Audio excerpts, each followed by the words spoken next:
Je suis ravi une nouvelle fois de vous retrouver ici au cœur des rencontres Amrae à Deauville en compagnie de Guy-Antoine de La Rochefoucauld. Bonjour Guy-Antoine. Bonjour Thierry. Merci d'avoir accepté notre invitation. Vous êtes le responsable Lloyds Europe pour la France. C'est très intéressant de vous recevoir. Je voudrais déjà avoir un petit peu votre sentiment sur l'exercice 2021 pour le Lloyds. Comment ça s'est passé? Est-ce que finalement le marché a tenu le coup? Tout d'abord, merci de cette opportunité de pouvoir répondre à vos questions Avec plaisir. et à vos interlocuteurs et à ceux qui vont nous écouter. Donc pour 2021, tout d'abord, il est un tout petit peu trop tôt pour en parler, hein, parce que J'ai l'habitude. on va les publier en mars 2022 et donc on sera de nouveau disponible en mars 2022. Une tendance? Ça s'est bien passé? Voilà, ce que je peux dire, c'est que lorsqu'on a publié nos résultats semestriels Ouais. 2021, je pense que vous avez dû les voir, il y avait un très beau premier semestre 2021, notamment par rapport à 2022, hein, et donc avec des primes d'à peu près 20 milliards, en gros les mêmes par rapport à 2022, mais surtout un profit de 1 milliard par rapport à l'année 2020 où nous avions une légère, légère baisse. Voilà. Donc 2021, premier semestre, des beaux résultats avec un ratio combiné de 92%. Très bien.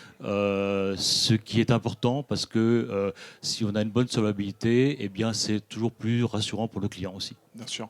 Comment sont passés les renouvellements finalement en 2022? On sait que c'est toujours une période compliquée entre porteurs de risques, courtiers et clients. Qu'est-ce que vous pouvez m'en dire pour le Lloyds? C'est toujours compliqué parce qu'il est un tout petit peu trop tôt pour en parler. Ceci dit, ce que je voudrais pouvoir clairement expliquer, c'est que en 2022, donc c'est le renouvellement, on a eu une augmentation de capacité sur notre marché de Lloyds et donc aussi Lloyds Europe, une augmentation de capacité.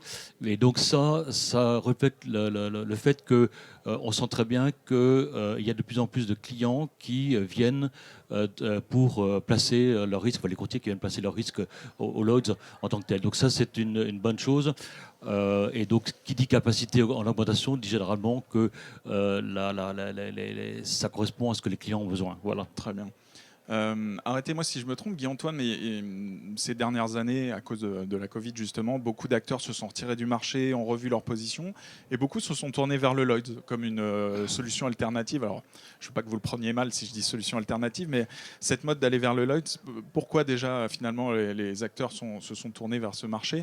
Et pourquoi? Est-ce que c'est parce que finalement les réponses sont plus rapides? Qu'est-ce que vous pouvez m'en dire?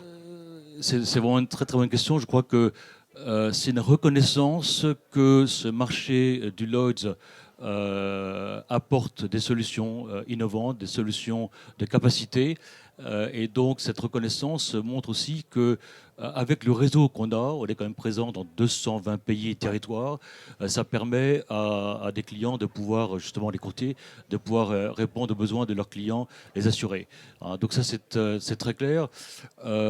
C'est vrai que, par exemple, on est en train de travailler sur une possibilité pour les entreprises, parce que là c'est quand même les rencontres de l'AMRAE, on est en train de travailler sur une possibilité pour les entreprises qu'ils puissent devenir acteurs de ce marché du Lloyds et profiter de cet accès aux 220 pays et territoires. Hein. Donc, une alternative aux captives, je ne dirais pas, mais en tout cas, on est en train de réfléchir à permettre aux entreprises de pouvoir utiliser ce marché. Au Lloyds à Londres ou Lloyds Europe en tant que tel. J'allais vous poser la question de savoir d'où c'était piloté, mais des deux pôles. Il y a aussi je vais appeler ça une mode des MJA aujourd'hui qui, certains exemples montrent qu'elles grossissent beaucoup avec un modèle particulier, puisque finalement ça fait tout comme un assureur sans porter le risque. Quel regard vous en avez aujourd'hui de ces agences de souscription, comme on les appelle en France?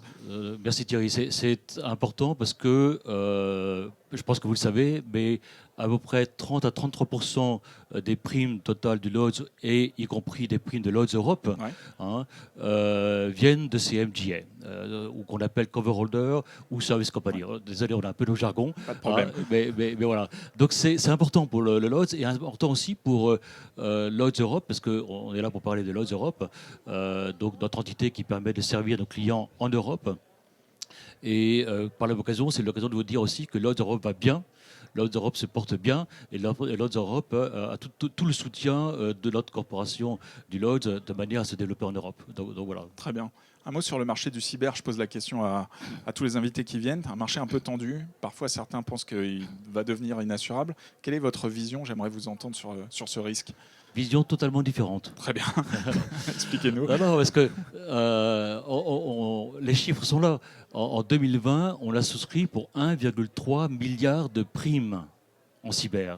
J'ai bien dit 1,3 milliard de primes en cyber. Il y a un marché du cyber. Voilà. Donc on souscrit, voilà la première bonne nouvelle pour les clients. Et 2021, évidemment, les capacités ont augmenté, les 2022 aussi. Parce que dans la manière dont on a réorganisé le Lloyds, on donne plus facilement des capacités en augmentation aux syndicats qui sont les plus performants. Voilà. Donc je veux vraiment rassurer, il ne faut pas hésiter à venir justement auprès de Lloyds Europe ou auprès de Lloyds à Londres pour les clients qui ne sont pas européens, parce qu'on a des capacités. Alors évidemment, on fait attention, ce n'est pas une classe d'affaires que l'on peut souscrire facilement, c'est seulement d'avoir de l'information de la part des clients. Ceci dit, on a depuis les années 80 une expérience quand même dans ce domaine-là. On est, je crois, comme un des leaders du marché dans le risque cyber. Donc voilà ce que je peux dire pour rassurer nos clients, notamment les clients européens. Très bien. Un mot sur la concentration des courtiers aujourd'hui qui agite beaucoup la France, mais y compris le monde anglo-saxon que vous connaissez bien. Est-ce que ça représente des opportunités pour vous? C'est des acteurs différents qui viennent vous voir. Qu'est-ce que vous voyez comme horizon avec ces rapprochements? Bon, on ne va pas non plus peut-être trop épiloguer sur ces questions. Est-ce qu'il va y avoir d'autres fusions-acquisitions? Il y aura d'autres, c'est évident. Et on voit encore très récemment DO-CIACI, pardon. Nous, ce que nous voyons, c'est que c'est une opportunité. C'est une vraie opportunité parce que nous sommes concentrés plutôt, nous, sur les grands risques, sur les risques spéciaux, sur les risques sur lesquels on a besoin d'apporter des solutions spécifiques. Et pour nous, un courtier d'une certaine taille fait qu'ils ont les équipes pour pouvoir analyser les besoins du client. On travaille aussi avec des courtiers plus petits, justement des courtiers spécialisés. Voilà. Mais c'est une opportunité, je pense, d'avoir des grands courtiers, et donc ce n'est pas un problème. Très bien. Si on se projette, une dernière question à un horizon plus lointain, comment est-ce que vous voyez Lloyds Europe aujourd'hui? Comment est-ce que vous voulez attirer de nouveaux cover holders? Qu'est-ce que vous voyez un peu pour l'avenir, pour votre boutique, pardon pour le nom? En tout cas, Lloyds Europe. Comme je disais tout à l'heure, hein, Lloyds Europe se porte bien. Lloyds Europe a un plan de développement tout à fait intéressant.